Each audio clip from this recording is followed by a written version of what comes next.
The Cascade Mountains have this way of drawing people in, whether it's for the breathtaking scenery, the countless trails, the countless rivers. There's no question at all that this mountain range is absolutely beautiful, but it's also incredibly dangerous.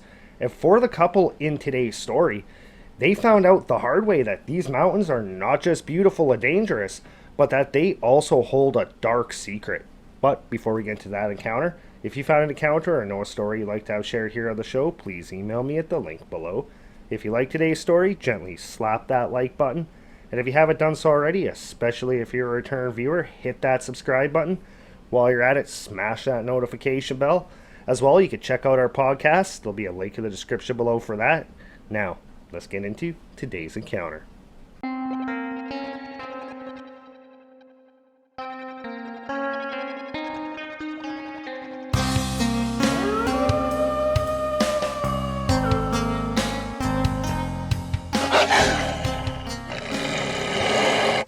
Shane and Jackie grew up in Seattle, Washington, just a couple of doors down from each other, and they were very good friends from a very young age. Once they got into high school, the two of them, they started dating, and they actually dated all the way through high school. And once it came time to go off to college, they managed to keep their relationship going, even though Jackie moved halfway across the country to go become a dental hygienist. And Shane, he stayed local. He went to a trade school. He took a program in project management. But once Jackie finished her schooling, they ended up moving to a small town just outside the Cascade Mountains up in northern Washington. Jackie got a job with the local dentist as an oral hygienist, and Shane, he actually worked for a relatively large construction company as a project manager, and he had to actually travel all over the state overseeing the various projects that this company was undertaking. So he was not at home as much as Jackie was, but when he was home, the two of them, they would venture off into the Cascades in pursuit of their number one passion. And their passion, it was a little bit different than most. Yeah, they liked going hiking on the various trails, but their main passion was caving. It was something they developed this passion for through high school, and it was something that they just loved doing. And they would not stick to just the marked caves, the various known cave systems. They loved going off trail deep into the mountains looking for new cave systems or even new mine shafts that they could go and explore. They got no greater thrill than coming across a cave system that nobody had ever been in before. And in late August of 2015, Jackie found out from a friend of hers in one of their caving groups about this new suspected cave system that they had spotted while they were well off this one trail that they did not have a chance to go check out. But this cave was not on any of the records. It was not on any of the caving maps. It was not on any map at all. And when Jackie found this out, she was completely ecstatic. The first thing she did, she told Shane about it. And the two of them, they made a plan that they were going to go check out this cave together that weekend. However, once Friday rolled around, Shane actually ended up having to work on the Saturday. He had a problem at one of the construction sites he had to go take care of, so he was not able to go. But Jackie said she was still going to go by herself. Shane tried to talk her out of it. He did not want his girlfriend venturing off that far into the bush by herself, and he sure did not want her going and checking out a new cave all alone, just because of all the dangers associated with caving. And he tried to convince her not to go, but she told him, you know what, I'm going to go, I'm going to find the cave. Don't worry, I'm not going to go in. I'm just going to go find it, make sure it's there. And when you get back from work, we could go on Sunday. We'll go check it out together. Shane was still really hesitant about this just because the mountains could be absolutely treacherous, especially up in the Cascades. A lot of the mountains in that area, they're littered with multiple hidden mine shafts. They'll be buried beneath dirt, beneath bushes, under logs, and you can't see them. You could be walking, you take one wrong step, and you could plummet down into one of these mine shafts. And Shane knew those dangers, and so did Jackie. So Shane really was not comfortable with that. Then there was the other stuff, like the rest of the terrain, the weather, the wildlife. But Jackie, she had her heart set on going and checking this out. And Shane eventually said, okay, you know what? You could go, but you make sure you take a satellite phone with you because there's no cell service up in the mountains. Take bear spray and do not enter the cave by yourself. Jackie, she agreed to Shane's terms, and the next morning when Shane got up, headed off to work, Jackie, she grabbed all of her equipment, loaded it up into her Jeep. She made the 2-hour drive to the trailhead. She parked her Jeep, grabbed her gear, and then set off into the wilderness. For an hour and a half, Jackie hiked down the small trail that ran up the side of this mountain, constantly checking her handheld GPS. And after about an hour and a half, she pulled out the GPS again, looked at it, stopped, turned to her left, and made her way off the trail. She ended up walking off trail through the bush for about 2.5 hours, very carefully and very meticulously watching where she placed her feet, constantly checking her GPS, making her way around trees, until she came to this one ravine with this small little creek running through the middle of it. Once she got to that creek, she again checked her GPS, and she knew she was close to this cave, so she stopped. She started looking around up along the other side of this ravine, and off to her left, kind of right on the side of this almost purely vertical cliff face, was this dark hole in the rock in the mountain. And she instantly recognized that dark hole as being the entrance to the cave that her friend had told her about. Jackie instantly felt herself getting excited, but at the same time, she was looking up at the entrance, trying to figure out how she would safely get there, because again, this was almost a sheer vertical cliff face, and this cave was pretty close up to the top of it. She spent about the next 20 minutes kind of scanning along that ravine and that cliff face, and she ended up finding a route that went up to the right, up to the top of the ravine, went across, dropped back down, and it was almost like this narrow walkway along this cliff face that led straight to the entrance of this cave. She made her way along that little cliff face up to the entrance of the cave. Once she got to the entrance of the cave, she actually dropped her backpack down. She grabbed a rope. She pulled a helmet out of her pack, put it on her head, attached the rope to her waist, put her pack back on, and then with her flashlight out, very slowly started making her way in. She knew that she made a promise to Shane that she would not go check out this cave by herself, but she was very confident in her skills. She had been caving for a long time, and she figured, you know what, I'm just going to go just a little ways in. If it's too hazardous, or if this looks like it would be safer with Shane here, I'll stop and we'll come back tomorrow and check it out. But she at the same time was thinking, I didn't come all this way just to look at a hole in the rock. I want to go in. I want to see what's in this cave. I want to take a look around for a while. And as she made her way deeper into the cave, she kept her flashlight up, she kept shining it around, and she was astonished at the sheer size of this thing. She was used to being in caves that were incredibly tight, that she would have to crawl along the ground, but this one was about 20 feet tall, 15 feet wide, and it was almost like it was just a straight line into this mountain, because when she would hold her flashlight up, her light would just disappear off into the darkness. She made her way about 100 yards into this cave when all of a sudden it opened up into this massive chamber. It was incredibly huge. It was probably about 50 feet long, another 50 feet wide. And the ceiling in this spot went from being about 20 feet high to being almost 50, 60 feet high.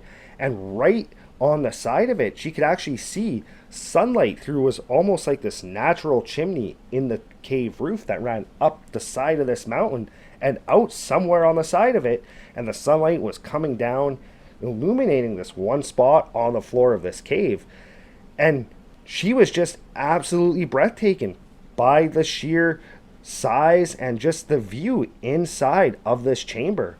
And she knew at that moment that she did not want to go any further. She just wanted to stay in this chamber for a little while. Then she would make her way out, and she was incredibly excited to tell Shane about how incredibly beautiful and massive this chamber was, and how it was just something that she had never experienced in all of her years caving, because she was so used to those small, tight spaces. And this was almost like this natural amphitheater inside of this mountain. She stayed there for about a half an hour, then she made her way back out, down the side of that cliff face again, hiked all the way back to her car, and the entire time, she just kept thinking about how much she wanted to go explore this area more. And when she got home, Shane was already there, and almost the first thing she did when she walked through the front door was start telling him how beautiful this cave was, how this big, massive, beautiful chamber, and they had to go check it out the next day together. The whole time, Shane's looking at her a little annoyed because they did make a deal that she could go find this cave, but she was not supposed to go in it by herself. But at the same time, Shane was just happy that she had made it home safe, and he could see the excitement in her eyes. So they talked for a little while, and they made a plan that the next morning at 5 in the morning, they were going to head out to the cave to go check it out together. So the next morning at 5 o'clock, they loaded up in Jackie's Jeep. They made that hour-and-a-half drive up to that trailhead, hiked down that trail that went up the side of the mountain, constantly checking their GPS. They turned off the trail, and they took the same route that Jackie had taken the day before. She actually waypointed it on her GPS, so they just followed her exact route. Once they got to that ravine with that little creek in the middle, she immediately pointed up and she said, "See, it's up there." Shane looked up. He could see the massive opening on the side of the cliff face, and he was a little shocked and a little bit taken back too, looking at where this cave entrance was. And he was trying to figure out how the hell Jackie managed to get up in there. But then Jackie's like, "I found a route, follow me." She made her way over to the right. She went up the side of the ravine, up along, back down to that narrow walkway. And once they got to the entrance, just like Jackie had done the day before, they dropped their packs, they put on their caving gear, pulled out their flashlights, and they started heading into the cave. After about 100 yards, they came into that massive chamber, and Shane kind of stood there looking around too, just in basically awed, just like Jackie had been, just at the sheer size of this chamber and the fact that it had that almost natural chimney going up and out the side of the mountain. And Shane, he went and stood right where the sun came shining down that natural chimney, and he is looking up at it. Jackie walks up beside him and says, "Isn't this incredible?" And Shane, he had to agree. This chamber was pretty cool. It was absolutely massive. It was really neat that there was sunlight shining down into it. And he ended up telling her, "Yeah, you know what? This is pretty cool. Like, this is actually pretty awesome. I've never been in a chamber like this inside of a cave before." And then he decided to be a little bit silly, and he actually started to sing just to see how well the sound traveled in this almost natural amphitheater. And once he started to sing, sure enough, they could hear his voice kind of reverberating off the rock. And both him and Jackie just immediately started laughing. They had a few moments just basically enjoying the moment, just laughing, having fun in this chamber. And then they decided they wanted to see what else this cave had to offer. So they made their way to the far side of the chamber. And sure enough, there was another passage leading deeper into the mountain. But this one was a lot smaller. It was not 15 feet by 20 feet. It was about 10 feet by about 8 feet. Still pretty massive compared to a lot of the caves they had been in. So the two of them, with their flashlights out, their headlamps on, started making their way deeper into the mountain. And again, after about another 75 yards, they came to another chamber. This one was not quite as big as that first one, but it was about 25 feet across, about 30 feet long, with about 25-foot high ceilings. And again, both of them, once they walked in, they were shining their lights around, looking around, and very slowly they made their way deeper into this chamber, looking around with their flashlights, when all of a sudden Shane, he kind of slipped on something on the floor of this chamber, and he almost actually fell over. He kind of had to stumble back, kind of catch his footing. He took his flashlight, he looked down, and immediately he completely froze. He did not know what to make of what he had just stepped on. Because when he put his flashlight down, what he had stepped on was clearly the decomposed remains of some kind of animal, a fairly large animal, likely a deer or possibly an elk. There was blood all over the ground, chunks of hair, chunks of bone, and he had stepped in just this decomposing pile of flesh and fur, and it was just loaded with maggots, and it was all over his boot, and it just completely grossed him out. And he did not know how to react. He just basically stood there looking at this mess on the ground, when all of a sudden Jackie walks up beside him, looks down at what he is standing in, and she lets out this scream. She ends up screaming, and she kind of steps backwards, and that snapped Shane out of it. He ended up kind of letting out a scream too, and kind of took a step backwards. And now both of them are looking at each other, shining the lights down on the ground, and they notice that this entire chamber, all along the ground of it, was completely littered with animal remains. There was animal bones, there was animal fur, there was chunks of decomposing flesh, there were antlers, there were skulls, and it just had this really nasty smell that they had not noticed when they first walked into it. And both of them just kind of looked at each other, instantly realizing that there's some kind of animal that has claimed this cave. This is probably a bear, possibly a mountain lion, and they were both completely terrified because they knew this was not a good situation. They knew that some type of predator lived in this cave, and it obviously fed in that chamber, but they had no idea if this cave went further into the mountains. They didn't know if it would be deeper into the mountain. They didn't know if this thing would be just outside the line of sight from their flashlights, or if this thing was outside the cave making its way back in. And Shane, he just turned, he looked at Jackie, whispered to her, "We have to go now." She gave him a nod. The two of them, they turned around and they started heading back to the entrance of that chamber, when all of a sudden from behind them in the dark they hear this loud, high-pitched, blood-curdling shriek that just reverberated off the cave walls. They could feel it vibrate through their bodies, and both of them immediately just completely froze in fear. They had no idea what this was. They had never heard anything like this before. And with his flashlight up, Shane very slowly turned around, and he caught a glimpse of something moving just on the edge of his flashlight beam, something that was a grayish white in color, moving along this cave wall. It was not walking on the ground. It was like crawling along the side of the wall. And Shane kind of tried to stifle a little bit of a scream himself. He's looking at this thing in just complete terror. His eyes are wide, looking at this thing crawl along the wall.